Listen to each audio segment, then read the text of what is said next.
Okay, hello everyone. I'm sorry I left you that long without any more tutorials, just with the basic ones. But today I would like to explain configs. So, what I firstly want to do, that many people do, is instead of having verified here, we rename it to player. Yes.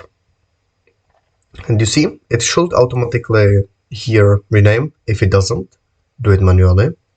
And in here is another player. So in here will be all the player events, which is more than just having every file for every event that happens. Okay, now we want to make event having an option for the server owner to disable the message, the welcome message. So what we want to do is go back to config, and here we create a public bool, which is true or false. And we want to make the public bool be show hint, and normal get set is equal, and we can set what we want defaultly. So if we would want defaultly that it is false, then we will set this, but I want to show the message, so I will set it to true. Now in here we need to set some functionality to make it not appear when it's false, which we will basically do by if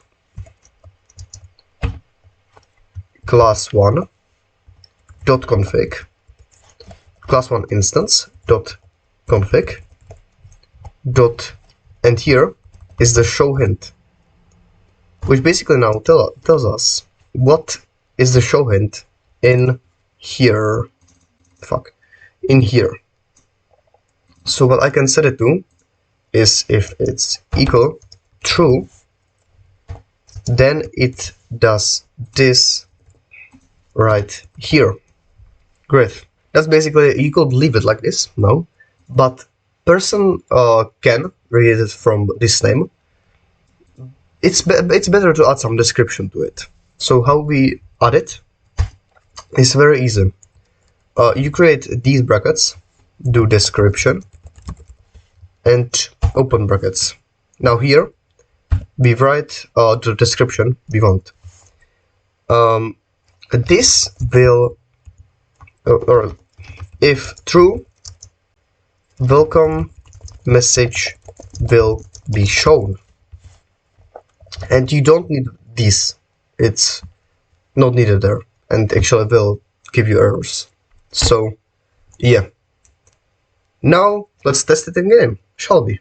So when we have our plugin built and we are into objects, we see my plugin 3 being here, which is the name of project, and I just put it inside here and start the server, or restart the server. What will basically happen, it will create a config, automatically generate. It doesn't have default, so it's generating. Where you can look is in configs, where I have it set to separated to config type, but normally you would have it inside here. But just for this, I have it in here, which when I open, it shows me this. And it's not enabled because in Visual Studio, I've set the config to nothing defaultly. So that means it will be false. So I want it to be true. And now I save it and restart the server. Okay. So I will try to join it now. Localhost. And now it should show us the normal message, which it does. Now if I would just say, I don't want this, just turn this off, I don't need it anymore. And now restart the server again. So now, as you see, I got no message. Which basically, this is how you make configs. You can have more bools in here and then do more conditions.